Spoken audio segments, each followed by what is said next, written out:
گیا, وہاں ایک بوڑھا شیخ مجھے ملا اور وہ یمن کے علاقے کے عالم تھے, سفید داڑھی تھی. میں ان کے پاس جا کے بیٹھا, لوگ اس کے حلقے میں جمع تھے. تو اس بابے سے جب گفتگو ہوئی تو اس نے مجھے کہا کہ اسی مسجد نبوی میں قاری فتح محمد صاحب پانی پتی رحمہ اللہ ایک بہت بڑے عارف اور بزرگ اللہ والے گزرے ہیں. فرمایا میں نے ان سے قرآن پڑھا تھا اور انہوں نے بتایا کہ جو اس وقت امام نماز پڑھاتا ہے یہ بھی ان کا شاگرد ہے اور وہ قاری فتح محمد پانی پتی دیوبند کا شاگرد ہے. میں اس موضوع کو لمبا نہیں چھیڑتا. تلاوت آیات کے ساتھ تعلیم کتاب کہ قرآن پاک کی معنی, مطالب اور مفہوم. میری مختصر معلومات کے مطابق اس وقت صرف مکتب دیوبند کے علماء نے جو قرآنی تفاسیر عربی, اردو اور مختلف زبانوں میں لکھی ہے ان کی تعداد 250 سے بھی زیادہ ہے. صرف تفسیریں, اور ان میں کئی تفسیریں ایسی ہیں جو کئی جلدوں پر مشتمل ہیں, 20-30 جلدوں کی. بلکہ علامہ افغانی کے 10 سال کے دروس ہمارے بہاولپور کے ایک عزیز نے, ایک بزرگ نے جمع کیے جو ان کا شاگرد تھا. 10 سال کے درس قرآن کو اکٹھا کیا, 10 جلدیں بنی, قرآن کا صرف پہلا پاؤ مکمل ہوا. کیا علم ہے ان لوگوں کے پاس, آپ بھی اس کا تصور نہیں کر سکتا. تیسری چیز ہے تعلیم حکمت کہ شریعت کے احکامات اور مسائل. یہ مجھ سے پہلے کہہ رہا تھا عزیز رشیدی کہ ارے بھائی ایک گنگوہی جیسا فقیہ پیش کرو, ایک مفتی کفایت اللہ دہلوی پیش کرو, ایک مفتی عزیز الرحمان دہلوی پیش کرو, ایک مفتی محمد شفیع پیش کرو, ایک مفتی محمود پیش کرو جو اپنے اپنے میدان میں فقاہت کے وہ امام اور مجتہد اور شہنشاہ تھے کہ بڑے بڑے لوگوں نے ان کے سامنے گھٹنے ٹیک دیے. اور میں اگر اس موضوع کو چھیڑوں تو لمبی باتیں ہو جائیں گی. علم تفسیر کی خدمت کی ہے تو ان لوگوں نے, حدیث کی خدمت کی ہے تو ان لوگوں نے, فقہ کی خدمت کی ہے تو ان لوگوں نے, مدارس کا جال بچھایا ہے تو ان لوگوں نے.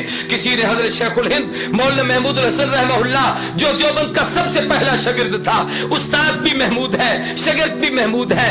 ایک چھوٹے سے انار کے درخت کے نیچے ایک استاد اور شاگرد بیٹھ کر علم کو سیکھ رہے ہیں. اور شاگرد محمود نے جب وہ محمود حسن بن گئے, علامہ زمان بنے, تو کسی نے کہا حضرت آپ کی کوئی تصنیف تو ہمارے سامنے نہیں آئی, آپ اتنے بڑے علامہ کہلاتے ہیں. فرمایا میاں میری تو ہر میدان میں تفسیر ہے, تو میری تصنیف ہے, کس میدان کی تصنیف دیکھنا چاہتے ہو, کون سی کتاب پڑھنا چاہتے ہو؟ اس نے کہا جی ہم نے تو کوئی نہیں دیکھی. فرمایا میرے قرآن کی تفسیر میں اگر کوئی تصنیف دیکھنا چاہتے ہو شبیر احمد عثمانی کو دیکھ لو, علم حدیث میں میری کوئی تصنیف دیکھنا چاہتے ہو میرے شاگرد انور شاہ کو دیکھ لو, اگر فقاہت میں میری کوئی تصنیف دیکھنا چاہتے ہو میرے عزیز الرحمان اور کفایت اللہ کو دیکھ لو. فرمایا اگر تم لوگ میری تصنیف کو دیکھنا چاہتے ہو, سیاست کے میدان میں کچھ پڑھنا چاہتے ہو میرے شاگرد عبید اللہ سندھی کو دیکھ لو. اگر تم میری تصنیف پڑھنا چاہتے ہو جناب والا تاریخ کے میدان میں مجھے کچھ دیکھنا چاہتے ہو میرے ایک ہی شاگرد تصوف کا امام اشرف علی تھانوی کو دیکھ لو. میرے اگر تم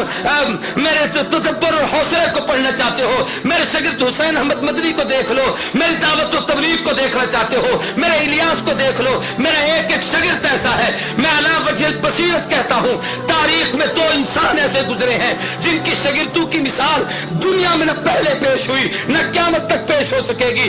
پہلے دور میں امام اعظم نعمان ابن ثابت ابو حنیفہ امت کا وہ فقیہ اور مجتہد تھا جس کے شاگرد ایک ایک شاگرد ایسا تھا جس کی مثال دنیا نہیں دے سکی.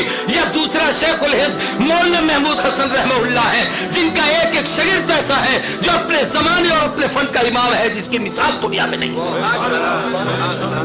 میں اس موضوع کو لمبا نہیں کرتا, میں مختصر بات عرض کرتا ہوں. اور تاریخ میں کہا ایک حدیث ہے بڑی عجیب, مشکات میں علماء بیٹھے ہیں, حضور نے فرمایا قرب قیامت میں یکون فی آخر الزمان امت لہم مثل اجر اولہم. آخر دور میں ایک جماعت آئے گی, وہ پہلوں کے نقش قدم پر چلے گی, ان جیسے کام کرے گی, اللہ ان پچھلوں کو ان جیسا اجر دے گی. آگے بڑی لمبی تفصیل ہے, میں صرف اسی کا ایک خاکہ عرض کرنا چاہتا ہوں. تاریخ نے اپنے آپ کو دہرایا کہ اگر پہلے دور میں امام اعظم نعمان ابن ثابت ابو حنیفہ گزرا جس کی فقاہت کی دنیا مثال نہ دے سکی, تو اس دور میں رشید احمد گنگوہی گزرا, علماء دیوبند کا وہ عظیم فرزند جس کی مثال دنیا نہیں پیش کر سکتی. اگر اس دور میں احمد ابن حنبل استقامت کا کوہ گرا تھا تو تاریخ نے محمود حسن کو پیدا کیا جس کی مثال دنیا نہیں دے سکتی. پہلے دور میں ایک استاد اور شاگرد نے بیٹھ کر کٹھی تفسیر لکھی